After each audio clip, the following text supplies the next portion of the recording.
Alors, ça va toi ce matin?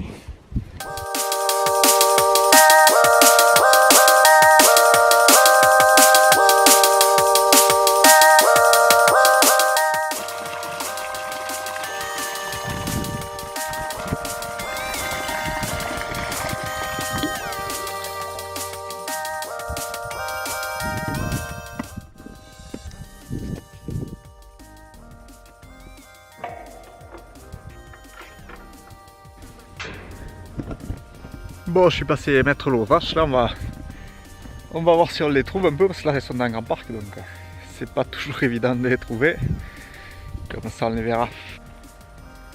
Bon, à force de tourner dans le parc, je crois qu'on les a trouvés quand même.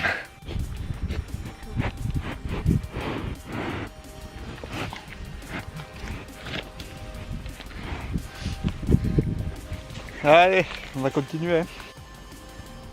Donc on a mis des vaches, parce qu'on a, au printemps, là, on a récupéré des hectares de parcours qui étaient clôturés juste en deux fils.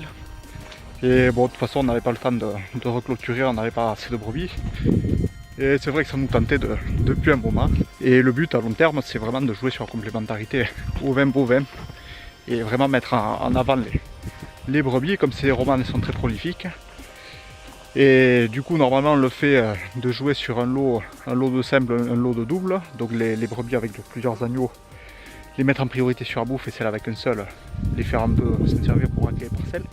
Mais comme des simples, on n'en aura pas beaucoup avec la prolificité des romanes. Et bien à la place, on va mettre des aubracs. Là, c'est le parc où elles iront après.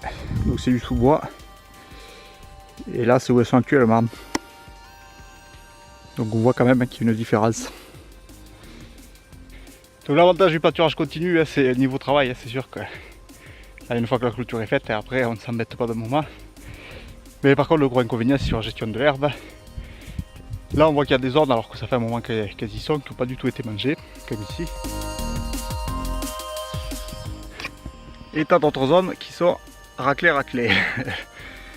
Donc voilà, après, à la longue, si on continue comme ça, ces zones qui sont vraiment raclées, la végétation va s'appauvrir, son système racinaire va vraiment se réduire, parce qu'elle monte une plante à chaque fois pour refaire une nouvelle feuille. Quand elle a été mangée, elle remonte une énergie qui est stockée dans les racines, donc elle se sépare d'une partie de son système racinaire pour refaire une nouvelle feuille et refaire la photosynthèse.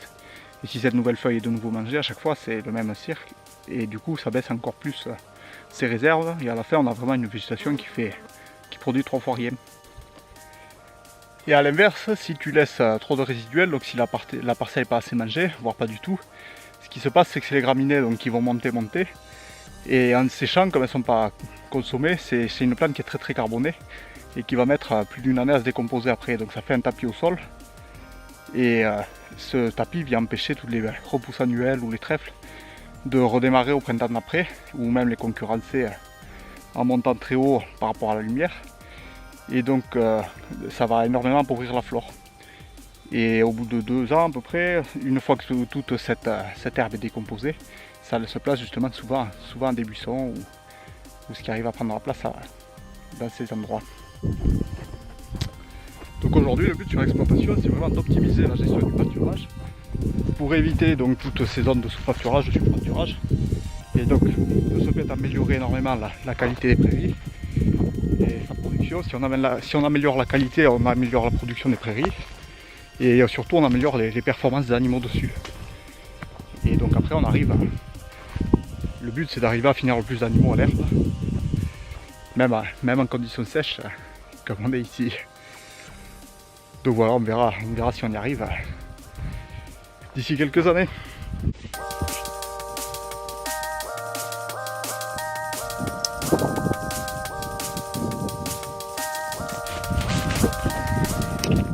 Bon, il faut aller voir les agnelles.